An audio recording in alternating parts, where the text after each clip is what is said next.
إن الحمد لله نحمده ونستعينه ونستغفره ونتوب إليه ونعوذ بالله من شرور أنفسنا ومن سيئات أعمالنا من يهده الله فلا مضل له ومن يضلله فلا هادي له وأشهد أن لا إله إلا الله وحده لا شريك له وأشهد أن محمدًا عبده ورسوله يا أيها الذين آمنوا اتقوا الله حق تقاته ولا تموتن إلا وأنتم مسلمون يا أيها الناس اتقوا ربكم الذي خلقكم من نفس واحدة وخلق منها زوجها وبث منهما رجالا كثيرا ونساء واتقوا الله الذي تساءلون به والأرحام إن الله كان عليكم رقيبا يا أيها الذين آمنوا اتقوا الله وقولوا قولا سديدا يصلح لكم أعمالكم ويغفر لكم ذنوبكم ومن يطع الله ورسوله فقد فاز فوزا عظيما أما بعد فإن خير الحديث كتاب الله وخير الهدي هدي محمد صلى الله عليه وسلم وشر الأمور محدثاتها وكل محدثة بدعة وكل بدعة ضلالة وكل ضلالة في النار فأعوذ بالله السميع العليم من الشيطان الرجيم بسم الله الرحمن الرحيم واتبعوا ما تتلو الشياطين على ملك سليمان وما كفر سليمان ولكن الشياطين كفروا يعلمون الناس السحر وما أنزل على الملكين ببابل هاروت وماروت وما يعلمان من أحد حتى يقولا إنما نحن فتنة فلا تكفر فيتعلمون منهما ما يفرقون به بين المرء وزوجه وما هم بضارين به من أحد إلا بإذن الله ويتعلمون ما يضرهم ولا ينفعهم ولقد علموا لمن اشتراه ما له في الآخرة من خلاق ولبئس ما شروا به أنفسهم لو كانوا يعلمون وعن أبي هريرة رضي الله عنه قال إن رسول الله صلى الله عليه وسلم قال اجتنبوا السبع الموبقات قالوا يا رسول الله وما هن قال الشرك بالله والسحر وقتل النفس التي حرم الله إلا بالحق وأكل الربا وأكل مال اليتيم والتولى يوم الزحف وقذف المحصنات الغافلات المؤمنات متفق علیہ۔ تمام قسم کی تعریفات و توصیف و کبریائی و بڑائی و عظمت و جلال اللہ رب العالمین کے لیے لائق و زیبا ہے، اور درود و سلام ہو تمام انبیاء کرام پر، خصوصاً اللہ کے آخری پیغمبر جناب محمد رسول اللہ صلی اللہ علیہ وسلم پر۔ اللہم صلی و بارک وسلم۔ محترم حاضرین جمعہ، دینی و ملی بھائیوں اور عزیز ساتھیوں، مجھے آج موقع ملا کہ میں آپ لوگوں کے سامنے پہنچ کر کچھ اپنی باتیں، کچھ دینی باتیں پیش کروں۔ خطبہ مسنونہ کے درمیان پیارے نبی جناب محمد رسول اللہ صلی اللہ علیہ وسلم کی ایک حدیث مبارکہ پیش کی گئی، جس کے راوی حضرت ابو ہریرہ رضی اللہ عنہ ہیں، اور یہ متفق علیہ روایت ہے۔ وہ بیان کرتے ہیں کہ اللہ کے نبی صلی اللہ علیہ وسلم نے ارشاد فرمایا اور کہا کہ 7 ہلاک کرنے والی گناہوں سے بچو، 7 ہلاک کرنے والی گناہوں سے بچو۔ اصحاب کرام نے پوچھا، کہا کہ اللہ کے پیارے پیغمبر صلی اللہ علیہ وسلم وہ 7 ہلاک کرنے والی کون سی گناہ ہیں؟ تو آپ علیہ السلام نے ان 7 کا ذکر فرمایا۔ اس میں پہلا جو سب سے بڑا گناہ ہے، آپ علیہ السلام نے فرسٹ نمبر پر اس کو یاد دلایا ہے، الشرک باللہ۔ آپ علیہ السلام نے اس کو سب سے اوپر رکھا ہے، اور یہ شرک کرنا یہ سب سے عظیم گناہ ہے، جیسا کہ فرمایا، اور دیگر مقامات پر اللہ رب العالمین نے کہا ان اللہ لا یغفر ان یشرک بہ ویغفر ما دون ذلک لمن یشاء۔ اللہ رب العالمین نے اس دنیا کے اندر تمام لوگوں کو پیغام دیا ہے کہ اللہ تعالیٰ شرک کو کبھی معاف نہیں کرے گا۔ اس کے علاوہ آپ سے جو بھی گناہیں ہوئی ہیں، آپ سے جو بھی خصلتیں آپ کے اندر ہیں، آپ کچھ بھی کریں، اللہ رب العالمین کی مشیت پر وہ سارے گناہ ڈیپینڈ کرتے ہیں۔ اگر اللہ تعالیٰ چاہے گا تو معاف کر دے گا، لیکن اگر اللہ تعالیٰ نہیں چاہے گا تو نہیں معاف کرے گا۔ لیکن شرک ایک ایسا گناہ ہے کہ اللہ تعالیٰ اس کو ہرگز نہیں معاف کرے گا۔ لیکن میرے دینی و ملی بھائیوں، میں اس گناہ کے بارے میں بھی آپ لوگوں کو میں بتلاؤں کہ اگر آدمی مرنے سے پہلے، اس کی وفات ہونے سے پہلے اس نے سچے دل سے اگر توبہ کر لیا، اللہ رب العالمین کی حضور میں اپنی گناہوں کی معافی و تلافی کرا لی، اور وہ اس بات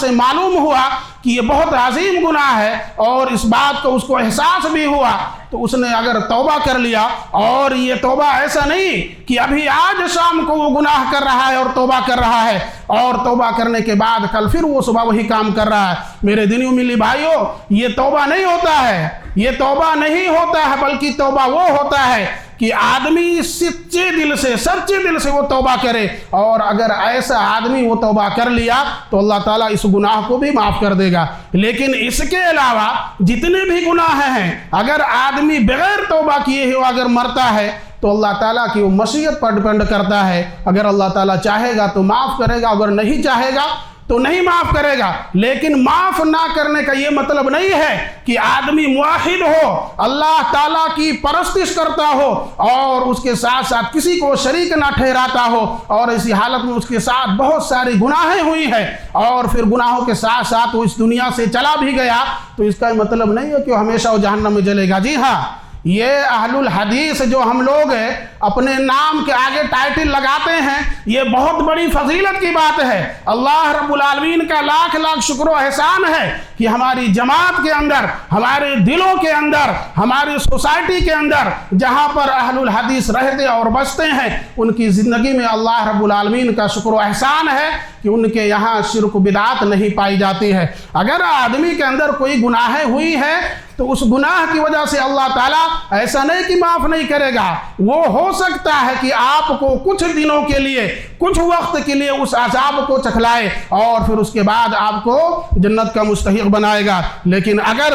اگر ایسی حالت میں اگر کوئی آدمی مشرک ہے اور اس کی حالت میں اس کی وفات ہو گئی، وہ اس دنیا سے چلا گیا اور بغیر توبہ ہوئے اس کی وفات ہو گئی، تو اس کے لیے معافی تلافی کا کوئی ذریعہ نہیں ہے۔ میرے دینی و ملی بھائیوں، دوسرے مقام پر اللہ رب العالمین نے ارشاد فرمایا اور کہا انہو من یشرک باللہ،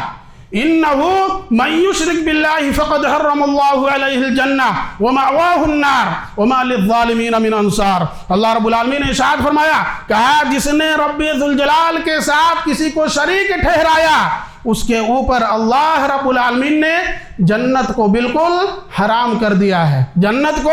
بالکل حرام کر دیا ہے، وہ جنت میں نہیں جا سکتا ہے۔ اور پھر فرمایا اللہ رب العالمین نے وَمَأْوَاهُ النَّارُ، اور اس کا ٹھکانہ جو ہوگا وہ جہنم میں ہوگا، اور وَمَا لِلظَّالِمِينَ مِنْ أَنصَارٍ، اور پھر اس کے بعد اس کا کوئی مددگار نہیں ہوگا۔ میرے دینی و ملی بھائیوں، اگر آپ قرآن و احادیث کے اندر اس طریقے سے اگر آپ ڈھونڈیں تو بہت ساری ایسی چیزیں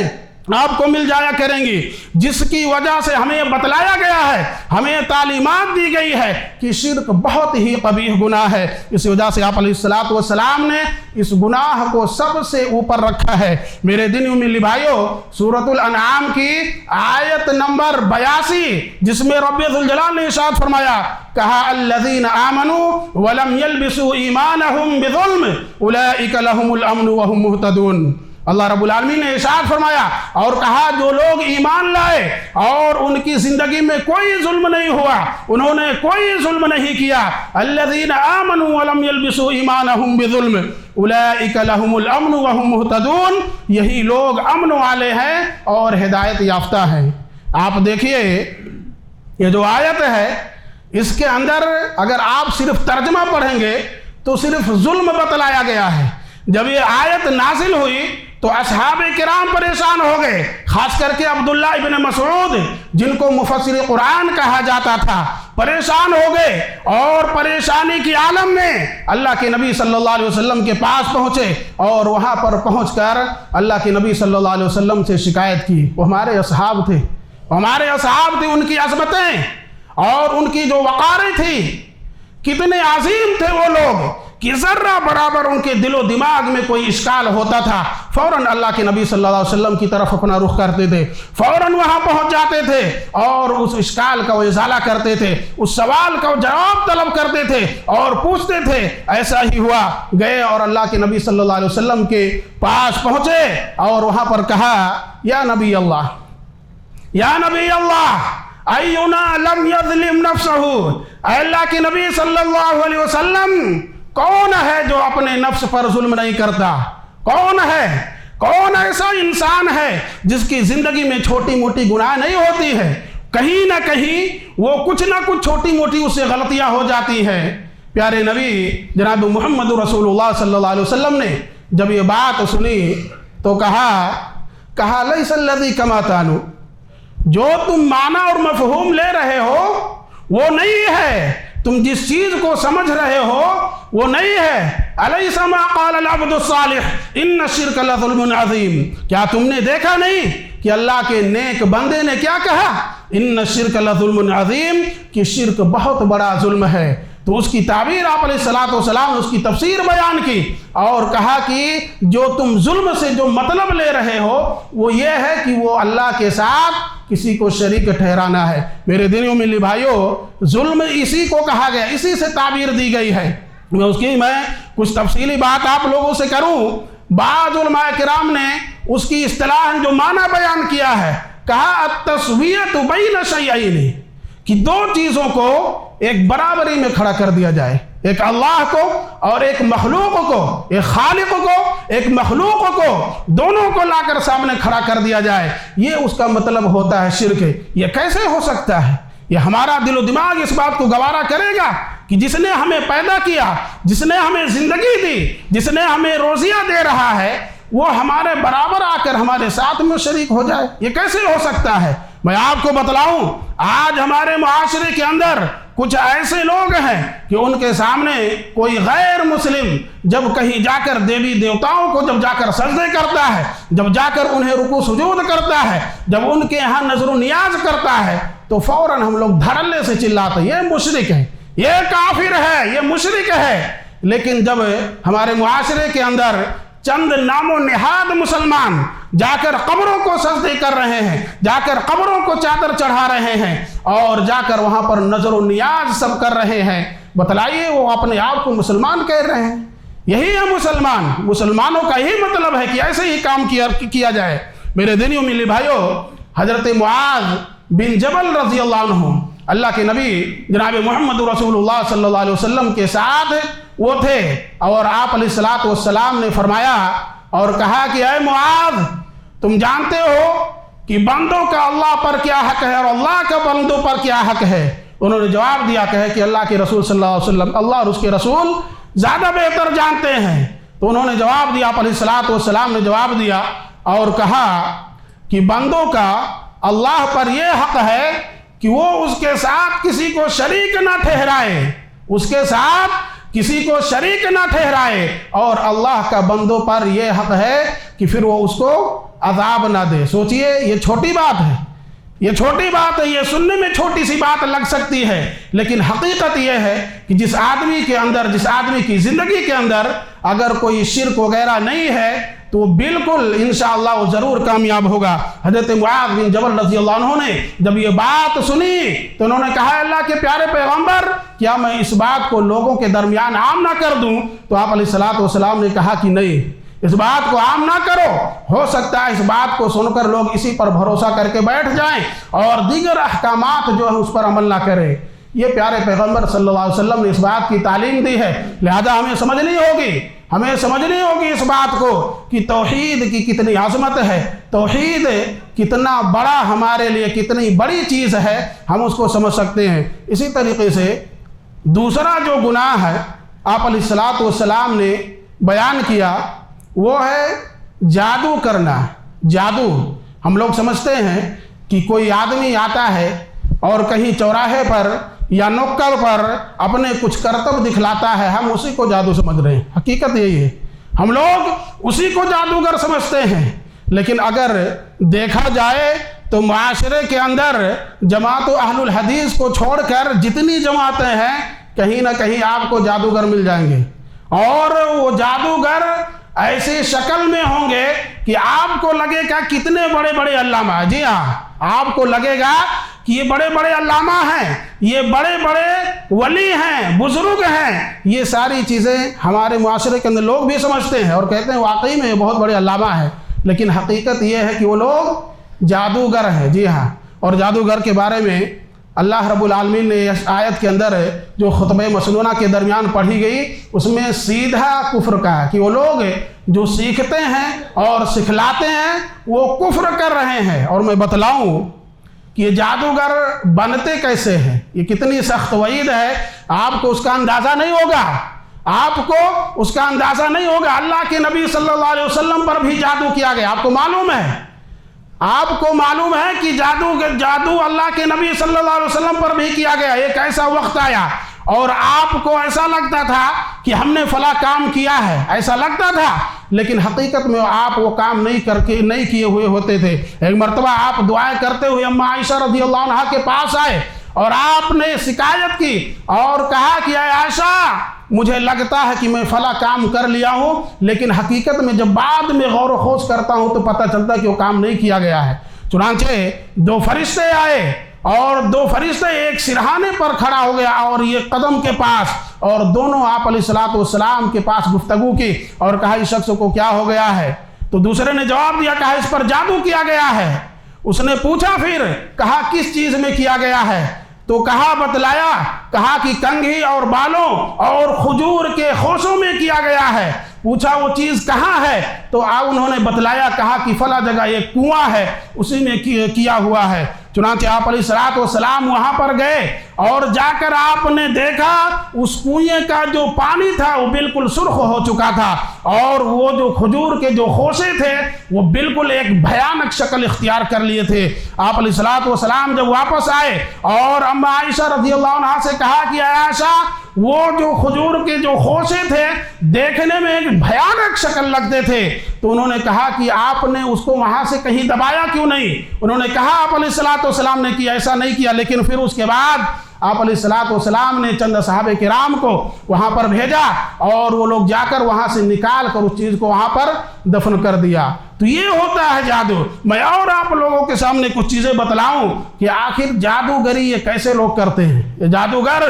جو آپ کو اونچی اونچی ٹوپیوں والے، بڑی بڑی داڑھیوں والے معاشرے کے اندر جو تعویذ وغیرہ کے نام سے جانے جاتے ہیں، حقیقت میں یہی جادوگر ہیں۔ آپ کو تعجب لگے گا اور ایسی ایسی باتیں میں آپ کو بتلاؤں کہ بعض لوگوں کے قدموں سے زمین کھسک جائے گی، حقیقت ہے۔ آپ سنو گے تو آپ کو تعجب ہوگا کہ ان کے چہروں کی نورانی، ان کی داڑھیاں، ان کے سروں پہ یہ اونچی اونچی ٹوپیاں، یہ گندی گندی حرکتیں کیسے کرتے ہیں میں بتلاؤں۔ وہ شیاطین کو خوش کرنے کے لیے بہت گندی گندی حرکتیں کرتے ہیں، یہاں تک کہ قرآن مجید کے اوراق کو اپنے قدموں میں باندھ کر چلتے ہیں۔ اگر کوئی غیر مسلم، کوئی کافر اگر یہ حرکتیں کرے تو ہمیں برداشت ہوگا؟ ہرگز نہیں ہوگا، ہم نہیں برداشت کر سکتے، فوراً ہم تلوار میان سے نکال لیں گے اور اس کے سر کو جدا کرنے کی باتیں کریں گے۔ لیکن ہمارے مسجدوں میں وہ لوگ خود آتے ہیں اور ہمارے قدم سے قدم ملا کر نمازیں بھی پڑھتے ہیں، ہمارے ساتھ اٹھتے بیٹھتے ہیں، ہمارے ساتھ کھانا پینا ساری چیزیں ان کی ہوتی ہے، لیکن ایسی گندی گندی حرکتیں کہ ہمیں خود تعجب ہوتا ہے۔ اور میں یہ اپنی زبان سے نہیں صرف کہہ رہا ہوں بلکہ یہ کتابی باتیں ہیں۔ علامہ عبدالسلام البالی رحمہ اللہ ایک مؤلف ہیں، ایک اچھے عالم ہیں عرب کے، انہوں نے باقاعدہ کتابیں لکھی ہے اور ہندوستان کے اندر ایک اور کتاب ہے زاد الخطیب، جو اکثر جو لوگ مقرر ہوتے ہیں ان کے ہاں موجود ہوتی ہے، آپ دیکھیے جا کر اس میں پڑھ لیجئے، اس میں یہ ساری چیزیں آپ کو یہ درج ہے آپ کو مل جائیں گی۔ اور یہی نہیں بعض دفعہ ایسا ہوتا ہے کہ قرآن مجید کی جو آیتیں ہیں اس کو غلاظت سے لکھتے ہیں، یہ ساری چیزیں جادوگری کی ایک توڑ ہے۔ جادوگری کے لیے یہ ساری چیزیں جانی جاتی ہیں۔ میرے دینی امیلی بھائیوں، میں بتلاؤں میرا واقعہ، ایک شخص میرا دوست تھا، اس مجھ سے ملاقات کیا اور ملاقات کرنے کے بعد بتلایا مجھ سے، کہا کہ فلاں عورت میرے پاس آئی اور آ کر کہنے لگی کہ یہ فلاں جو مولانا ہے، میں اس سے جا کر شکایت کی اور کہا کہ میرا جو شوہر ہے وہ شوہر مجھ سے محبت نہیں کرتا، کچھ بتلائیے، کوئی تعویذ وغیرہ لکھ دیجئے۔ چنانچہ اس نے کہا ٹھیک ہے ہم لکھ دیتے ہیں، لیکن تمہیں یہ کام کرنی ہوگی۔ اس نے پوچھا کون سی کام ہے؟ تو اس نے غلاظت کی بات کی اور کہا وہ لے کر آ جائیے، آپ غلاظت سے سمجھ سکتے ہیں۔ چنانچہ اس نے کہا، وہ ہوشیار عورت تھی، اس نے پوچھا، کہا کہ بتلائیے کہ اس کا آپ کریں گے کیا؟ تو اس نے برجستہ کہا کہ قرآن مجید کی کچھ آیتیں ہم اس سے لکھیں گے۔ نعوذ باللہ من ذالک۔ وہ عورت جو ایک موحد تھی، اس نے کہا کہ ہمیں نہیں ضرورت ہے ایسی شوہر کی، نہیں چاہیے ہمیں، ٹھوکر مار دی وہ۔ آج ہمیں اپنی ماں اور بہنوں کو ان ساری چیزوں کو سمجھانا ہوگا کہ ایسے ایسے دروازے جا کر کھٹکھٹاتی ہیں، انہیں لگتا ہے کہ یہ ساری چیزیں ہم کر کے ہم اپنے شوہر کو اپنے بس میں کر، میرا یہ موضوع نہیں ہے بہرحال، لیکن بتلانا جو مقصود ہے وہ یہ ہے کہ ایسی ایسی غلاظت لوگ کرتے ہیں اور اپنے آپ کو یہ سمجھتے ہیں کہ ہم مسلمان بھی ہیں، یہ مسلمان کا کام ہے۔ تو میرے دینی امیلی بھائیوں، ہمیں ان ساری چیزوں سے سمجھنا ہوگا۔ اللہ رب العالمین نے جو ارشاد فرمایا، کہا وَاتَّبَعُوا مَا تَتْلُو الشَّيَاطِينُ عَلَىٰ مُلْكِ سُلَيْمَانَ، کہ وہ لوگ اس چیز کے پیچھے پڑ گئے جسے شیاطین پڑھ رہے تھے سلیمان علیہ السلام کی حکومت میں۔ وَمَا كَفَرَ سُلَيْمَانُ وَلَٰكِنَّ الشَّيَاطِينَ كَفَرُوا يُعَلِّمُونَ النَّاسَ السِّحْرَ، کہ سلیمان علیہ السلام نے کفر نہیں کیا لیکن شیطانوں نے جو کام کیا، وَلَٰكِنَّ الشَّيَاطِينَ كَفَرُوا يُعَلِّمُونَ النَّاسَ السِّحْرَ، اور لوگوں کو جادو وغیرہ سکھلاتے تھے۔ تو یہ ساری چیزیں سلیمان علیہ السلام کے زمانے میں تھی۔ کچھ لوگ ایسے آئے تھے اور یہود و نصارہ کا یہ ماننا تھا کہ حضرت سلیمان علیہ السلام کے تخت کے نیچے ان کو کچھ کتابیں ملی ہے اور وہاں پر جادوگری کی کچھ کتابیں ہیں جس سے وہ ساری دنیا پر حکومت کر رہے تھے۔ لیکن اس آیت کے ذریعے سے رب ذوالجلال نے یہ ارشاد فرمایا اور کہا کہ سلیمان علیہ السلام نے کوئی کفر نہیں کیا۔ تو میرے دینی امیلی بھائیوں، ہمیں اس بات کو سمجھنی ہوگی کہ جادوگری کیا ہے۔ حضرت عمر رضی اللہ عنہ کا ان کا یہ متفقہ فیصلہ اور کئی ایسے اصحاب کا کہ اگر معاشرے کے اندر اس طریقے سے کسی کو دیکھا جائے تو اس کو قتل کر دیا جائے۔ تو ہمیں ان ساری چیزوں کو سمجھنی، یہ دوسرا گناہ ہے، بہت ہی بڑا گناہ ہے۔ اسی طریقے سے تیسرا جو گناہ ہے وہ یہ ہے کہ آدمی اس کے بعد کیا ہے، اللہ کے نبی صلی اللہ علیہ وسلم نے ارشاد فرمایا، کہا لیس منا من تطیر او تطیر له او تکہن او تکہن له۔ اللہ کے نبی صلی اللہ علیہ وسلم نے ارشاد فرمایا، کہا اس طریقے سے جو تشاؤم یا اسی طریقے سے جو جادوگری اور اسی طریقے سے جو کہانت جو لوگ کرتے ہیں یا کرواتے ہیں، اللہ کے نبی صلی اللہ علیہ وسلم نے ارشاد فرمایا، کہا وہ ہم میں سے نہیں ہے۔ اسی طریقے سے دوسری روایت میں فرمایا، اللہ کے نبی صلی اللہ علیہ وسلم نے فرمایا، کہا من اتی عرافا او کاہنا فصدقه بما يقول فقد كفر بما انزل على محمد۔ اللہ کے نبی صلی اللہ علیہ وسلم نے بیان کیا اور کہا کہ جو کسی کاہن کے پاس آئے، جو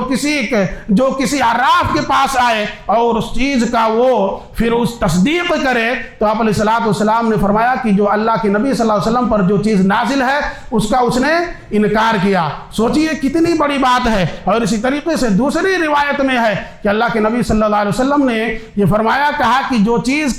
جو شخص کسی سے اس طریقے سے سوال کرے، عراف نجومی وغیرہ سے، آپ علیہ الصلوۃ والسلام نے فرمایا، کہا کہ 40 راتوں کی اس کی نماز جو ہے وہ قابل قبول نہیں ہوگی۔ تو سوچئے ہم لوگ یہ سمجھتے ہیں کہ یہ کام ہم کر لیں گے، یہ چھوٹی سی چیز ہے، لیکن حقیقت میں ہمارا ایمان اس سے برباد ہو جاتا ہے اور ہمارے اوپر کتنا گناہ آ جاتا ہے، ہمیں اس چیز کا احساس نہیں ہوتا ہے۔ اسی طریقے سے جو تیسری چیز جو ہے وہ یہ ہے کہ کسی نفس کو بلا عذر قتل کرنا، کسی نفس کو بلا غلطی کے۔ معاشرے کے اندر آپ کو ایسے ملیں گے کہ بلا عذر، بلا کوئی اس کا کوئی گناہ نہیں ہوتا ہے اور عام طور پر ایسا قتل کر دیتے ہیں۔ اللہ رب العالمین نے ارشاد فرمایا اور کہا وَلَا تَقْتُلُوا النَّفْسَ الَّتِي حَرَّمَ اللَّهُ إِلَّا بِالْحَقِّ، کہ اللہ رب العالمین نے فرمایا، کہا کسی نفس کو بلا غلطی، بلا وجہ کسی کو قتل مت کرو، مگر یہ کہ اگر اس نے کوئی غلطی کی ہے، بڑی غلطی جس پر حد نافذ ہے، اور کئی مقامات پر اس چیز کی تردید کی گئی ہے۔ اور اسی طریقے سے دوسرے مقام پر اللہ رب العالمین نے ارشاد فرمایا اور کہا اگر کسی کو بلا ضروری، بلا عذر اگر کوئی شخص قتل کر رہا ہے تو اللہ رب العالمین اس کے ساتھ بہت ہی برا معاملہ کرنے والا ہے۔ اور اسی طریقے سے اللہ کے نبی صلی اللہ علیہ وسلم نے ارشاد فرمایا اور کہا اول ما یقضی بین الناس یوم القیامت فی الدماء، بخاری شریف کی روایت ہے، اللہ کے نبی صلی اللہ علیہ وسلم نے فرمایا، کہا قیامت کے دن جو سب سے پہلے جس چیز کا فیصلہ کیا جائے گا وہ خون کے بارے میں کیا جائے گا۔ اگر کسی نے کسی کو قتل کیا ہے، کسی کو مارا پیٹا ہے، اس طریقے سے اگر کسی نے کیا ہے تو سب سے پہلے اس کا فیصلہ کیا جائے گا۔ میرے دینی ملی بھائیوں، اسی طریقے سے جو چوتھا جو گناہ ہے وہ ہے سود و بیاج کھانا۔ سود بیاج آج معاشرے کے اندر بزنس کے نام پر کتنے لوگ لون لیتے ہیں، کتنے لوگ دیتے ہیں، اور کیا کیا ہم نہیں کرتے، کیا کیا ہم نہیں کرتے۔ آج دیکھیے، اگر آپ 30-40 سال پہلے جائیے، 30-40 سال پہلے ہمارے پاس کھانے پینے کی چیزیں نہیں ہوا کرتی تھی، ہمارے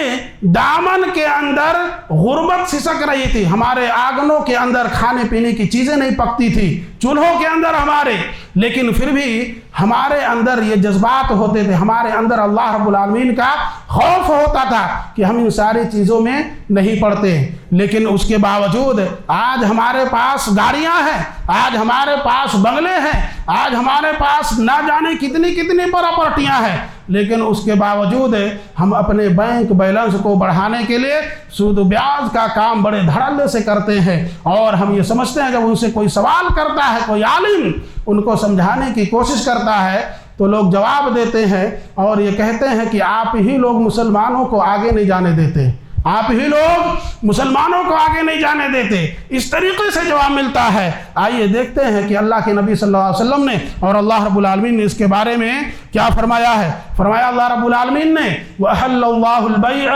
وَحَرَّمَ الرِّبَا، اللہ رب العالمین نے ارشاد فرمایا، کہا کہ جو اللہ رب العالمین ہے وہ خرید و فروخت کو حلال کرتا ہے اور سود و بیاج کو وہ حرام کرتا ہے۔ سود و بیاج جو آدمی کر رہا ہے، اس کا کام جو کر رہا ہے وہ بالکل حرام ہے۔ دوسرے مقام پر اللہ کے نبی صلی اللہ علیہ وسلم نے ارشاد فرمایا اور کہا کہ جو کھا رہا ہے، جو کھلا رہا ہے، جو گواہی بن رہا ہے اور جو لکھ رہا ہے، پڑھ رہا ہے، قال ہم سواء، اللہ کے نبی صلی اللہ علیہ وسلم نے فرمایا، کہا کہ سارے لوگ برابر ہیں، سارے لوگ ایک ہی پلڑے میں ہیں، سارے لوگ یعنی سارے لوگ اس گناہ میں ملوث ہیں۔ تو ہمیں یہ چاہیے کہ ہم ان ساری چیزوں سے توبہ کریں۔ اسی طریقے سے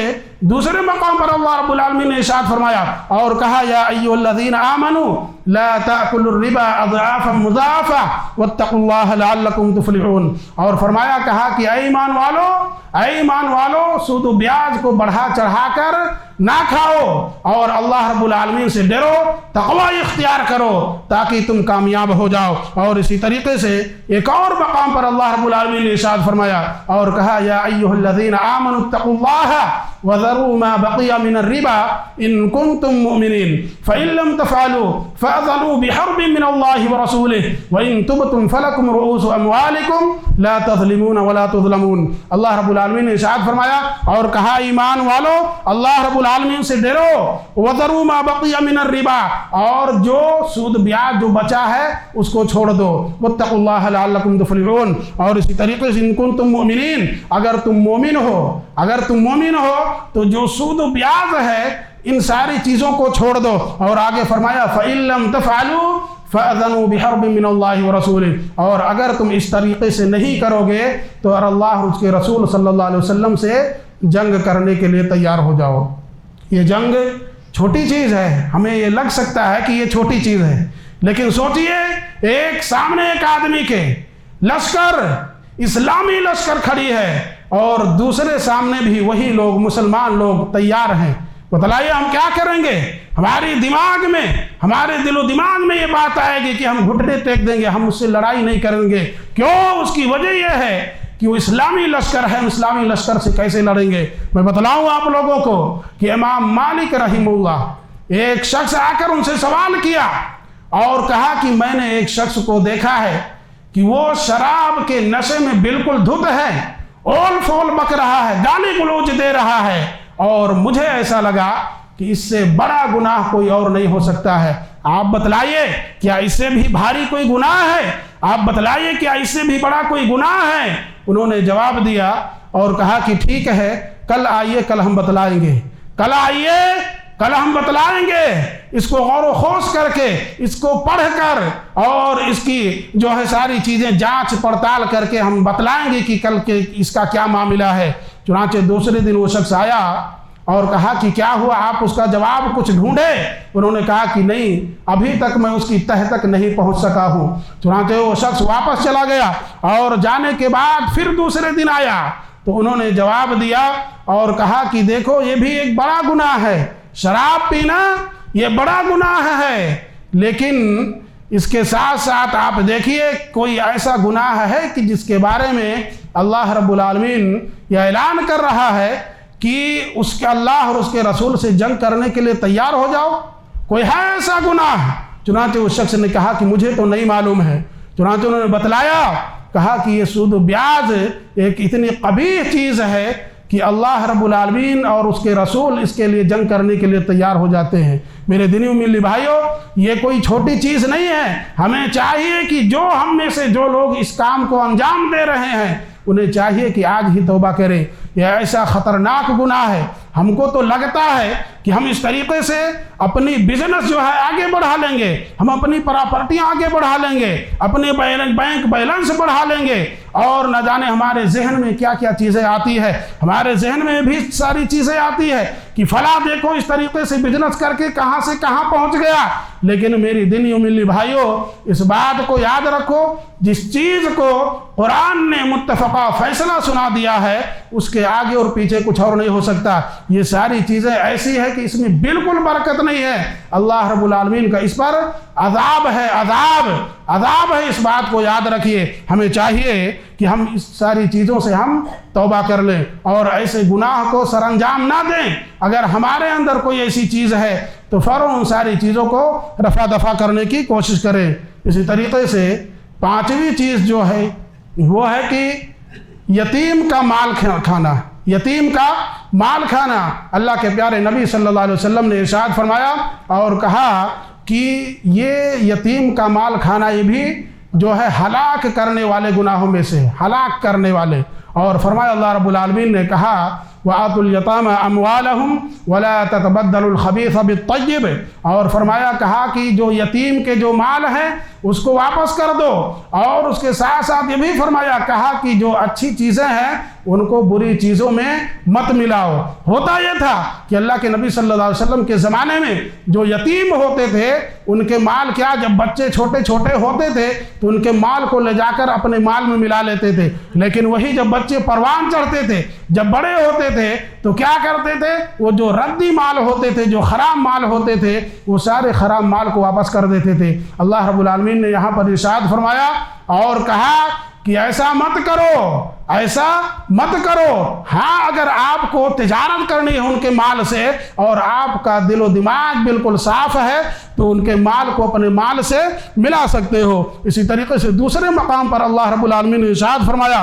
اور کہا ان الذین یأکلون اموال الیتامی ظلما انما یأکلون فی بطونہم نارا وسیصلون سعیرا، اور فرمایا کہا کہ جو لوگ یتیم کا مال کھاتے ہیں ظلم کے ذریعے سے، اور انما یأکلون فی بطونہم نارا، اور وہ اپنے پیٹ کے اندر آگ بھر رہے ہیں، وہ اپنے پیٹ کے اندر آگ بھر رہے ہیں، اور قیامت کے دن ان کا کوئی مددگار نہیں ہوگا۔ تو یتیموں کا مال کھانا یہ بھی بہت بڑے گناہوں میں سے آتا ہے۔ اسی طریقے سے جو چھٹا گناہ ہے وہ یہ ہے کہ میدان سے، جنگ کے میدان سے آدمی پیٹ پھیر کر بھاگے۔ اب اس زمانے میں تو ساری چیزیں نہیں ہے کہ آدمی جہاد کرے، لیکن جو اس وقت جو چیزیں فرمائی گئی اللہ رب العالمین نے یہاں پر ارشاد فرمایا اور کہا یا ایھا الذین آمنوا اذا لقیتم الذین کفروا زحفا